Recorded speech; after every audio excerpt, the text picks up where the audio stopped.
My cheating wife got a tattoo with her affair partner's name. Then she cried when I got a tattoo of our divorce date. My ex-wife and I are in her mid-30s. We were married 3 years, together 5 years total. After our engagement party, and told me she wants to get matching tattoos. I told her I have nothing against tattoos, I just don't want one. After the wedding, she again asked to get matching tattoos. I said no again. I told her she can get a tattoo if she wants, but I'm not interested. She said it's something she wants to do as a couple and won't get one unless I get a matching one. I still refused, but she rings it up again every 6 months or so and is more insistent every time. Recently, she was promoted and transferred at her job. One of her new coworkers has settled tattoos, and she has spoken to him about it. He suggested I wasn't a man if I was scared to get a tattoo. She asked me if I was scared to get a tattoo. I said I'm not scared, there's just no reason to do it. Then added, I understand why your friend at work would insult my manhood. He's trying to get into your pants.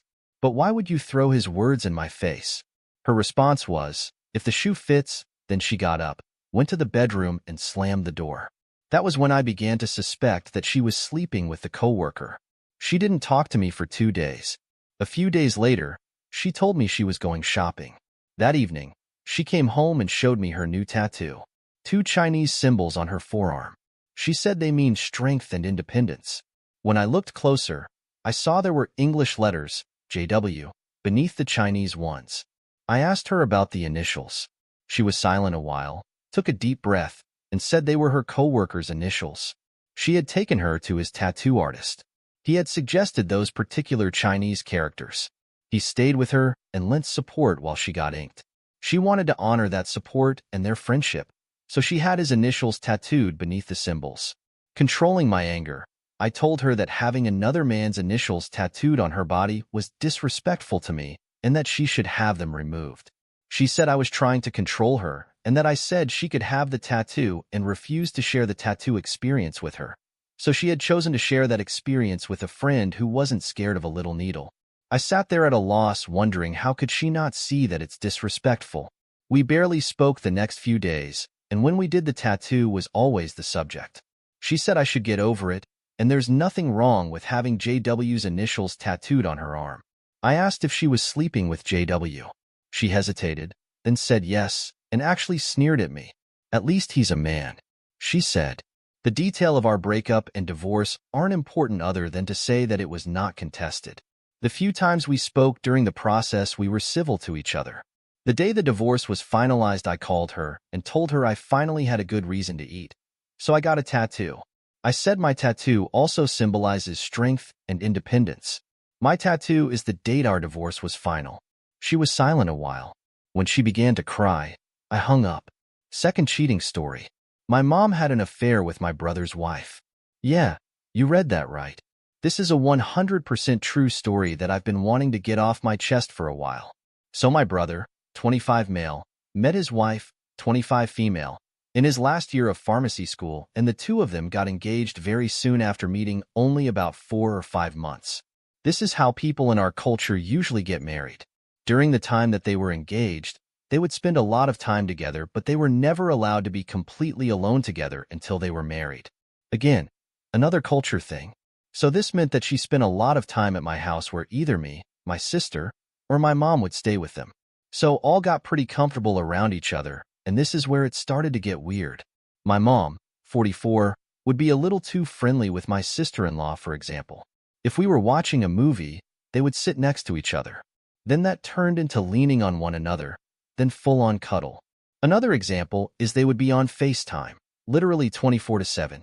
I'm talking about waking up together and falling asleep on the phone together.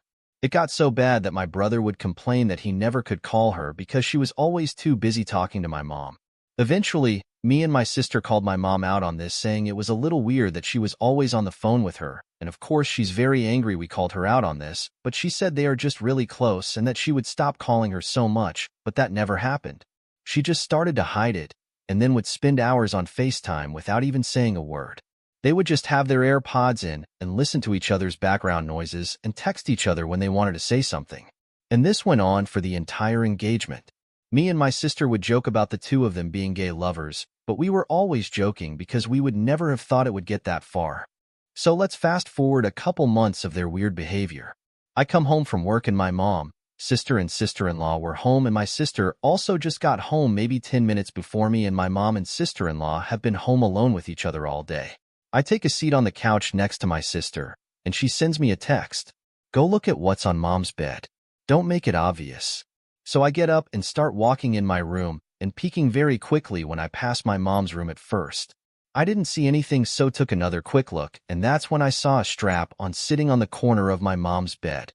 Me and my sister were in complete shock. We both know that they were the only two home all day, and they were completely alone. Me and my sister go back and forth on what we should do, and probably 2 days later we tell our brother what we found, and he was quick to believe us, so he also saw all the red flags. He called his wife and told him he knew what she did and that he wanted a divorce. She immediately called my mom, screaming and crying. I could hear my mom's phone from my room right before my mom ran out of the house to her car. I don't know what happened after that. I just know my mom came home a couple hours later and was acting like nothing happened and things were normal for me and my sister for a while. After that, eventually my sister told her boss, my brother's friend, that my brother was going to leave his wife. He said something along the lines of, "Really, now I can finally ask you why you have naked videos of her on your laptop." It turns out that my sister asked him for help with one of her college assignments. When he opened the Notes app on the laptop and saw a nude video of sister-in-law, so he closed the tab and pretended like he didn't see anything. But here's the thing, my sister was using my mom's old laptop to do her homework, but my mom's Apple ID was still connected, so all the notes from my mom's phone were sent to the laptop notes. So my sister had me pick her up from work early, and we raced home to check her laptop, and there it was, over a dozen pictures and videos of sister-in-law doing extremely inappropriate stuff, and literally thousands of screenshots of text messages, conversations, most of which were nothing but just one that I can remember is, "I wish I would have met you first. I love you more than I love brother's name." So we sent all of this evidence to my brother, and he showed it to his wife, and she admitted to everything. The story is getting way too long, so if you want me to finish with what happens after he confronts her with everything me and my sister found, let me know and I'll finish the story. Update. I guess you guys wanted to know how this story ended. Well, here it is. You're probably not going to like it though. I'm going to keep this very short because I'm on the bus on my way to work, but after my brother confronted his wife, he stayed out all night until he had to go back to work the next day. I don't know how she reacted because I wasn't there. I don't know where my brother would keep sleep in the days that followed, probably his car, because my brother was too nice to just kick her out of his apartment, but eventually he came to my house living under the same roof with his mom. He slept on the floor in my room for a while, and the two of them were almost never home together, and when they were, they just avoided each other. This was an extremely awkward situation for the entire family. Somehow his wife convinced him to go see a third party where all three of them would go and tell their side of the story. From what I understand, again, I wasn't there, the person who they want to talk to said that he would have witnessed people come back from much worse things, but in private, after my mom and sister-in-law left, he told my brother that he didn't believe that the two of them were ever going to stop being sneaky, and he advised my brother to go through with the divorce. But that never happened, I guess. The two of them gaslit him enough that he believed that he could forgive the two of them. This is his words. "If God can forgive everyone no matter what they did, I can forgive them for this." Or something along the lines of that. So that brings us to present day. My brother moved back to live with his wife, and me and my sister still live with my mom. The reason I decided to write this post in the first place was because it seems like everything is just going back to the way it was. My brother and mom have a completely normal relationship, but me and my sister aren't just forgiving, so we are left feeling like we did something wrong. My mom, brother, and sister-in-law have been recently getting too close again, like they all went to a wedding in Florida about a month ago, and they took the same flight and shared their rented car while my sister booked a different flight than them. And recently my mom has started doing the FaceTime thing again. She's trying to hide it, but it's very obvious when she has her AirPods in all day and always puts her phone face down. The other day I went to use the sink and I reached for a towel to dry my hands, and my mom jumped to grab her phone, which was right next to my hand. And that's when I realized that for the two of them, everything was back to normal, and me and my sister were the outsiders and the family now.